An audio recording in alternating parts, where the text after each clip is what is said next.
ಹೆಸರು ಪ್ರಣವ್ ಪೂಜಾರಿ ಅಂತ ಹೇಳಿ. ನಾನು ನಮ್ಮ ಊರಿನ ಮಂದಿರ ತೋರಿಸ್ತಾ ಇದ್ದೀನಿ ನೋಡಿ. ತುಂಬಾ ಪುರಾತನ ಮಂದಿರ ಇದು. ಅನಂತಲಿಂಗೇಶ್ವರ ದೇವ್ರ ಗುಡಿ ತೋರಿಸ್ತೀನಿ ಬನ್ನಿ. ನಾನು ಡೊಳ್ಳು ಕೂಡ ತುಂಬಾ ಚೆನ್ನಾಗಿ ಬಾರಿಸ್ತೀನಿ. ನಾನು ಡೊಳ್ಳು ಬಾರಿಸೋದು ಕೂಡ ನೋಡಿ ಇದ್ರಲ್ಲಿ ತೋರಿಸಿದ್ದೀನಿ.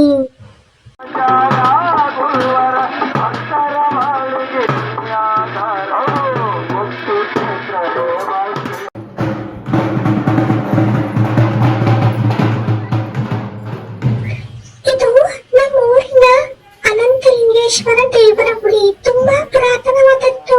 ಇದು ಬ್ಲಾಗ್ ಅಂತ ಪೂರ್ತಿಯಾಗಿ ನೋಡಿ, ಹಾಗೆ ಸಬ್ಸ್ಕ್ರೈಬ್ ಕೂಡ ಮಾಡ್ಕೊಳ್ಳಿ.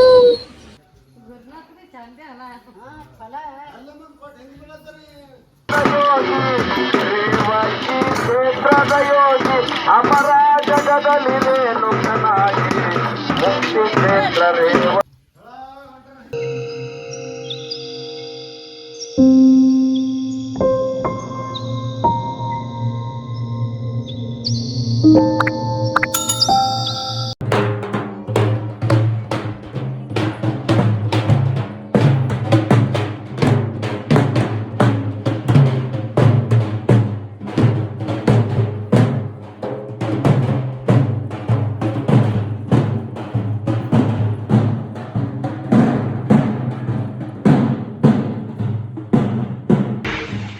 ನಮಸ್ಕಾರ ಸ್ನೇಹಿತರೆ, ಪವಿತ್ರಾಸ್ ಬ್ಲಾಗ್ ಕನ್ನಡ ಚಾನೆಲ್ಗೆ ನಿಮ್ಗೆಲ್ಲರ ಸ್ವಾಗತ.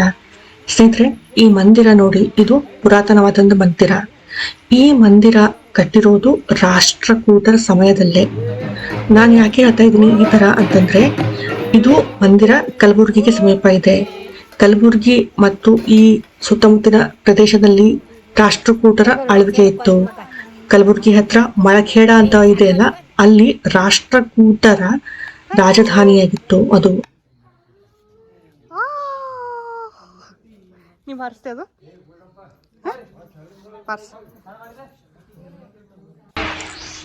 ಈ ಮಂದಿರದ ಒಳಗಡೆ ಈ ತರದ ತುಂಬಾ ಸ್ತಂಭಗಳು ಸಿಗುತ್ತವೆ ಸ್ನೇಹಿತರೆ.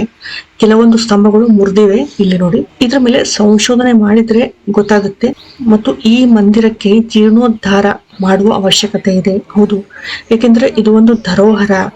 ಇದನ್ನ ಜೀರ್ಣೋದ್ಧಾರ ಮಾಡಿದರೆ ಬಹಳಷ್ಟು ಜನರು ಬರ್ತಾರೆ. ಇದು ತುಂಬಾ ಪುರಾತನವಾದಂತಹ ಮಂದಿರ ಒಳಗೆ ಗರ್ಭಗುಡಿ ನೋಡಿ. ಮಳೆಗಾಲದ ಸಮಯದಲ್ಲಿ ಆ ಗರ್ಭಗುಡಿ ಒಳಗಡೆ ನೀರು ತುಂಬಿಕೊಳ್ಳುತ್ತೆ. ಶಿವಲಿಂಗ ನೀರಿನೊಳಗಡೆ ಮುಳುಗೋಗ್ತಾರೆ ಶಿವದೇವರು.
ಅಮರ ಜಗದಲ್ಲಿ ರೇಣುಕನಾಗಿ ಮುಕ್ತಿ ಕ್ಷೇತ್ರ ರೇವತಿಯವರ.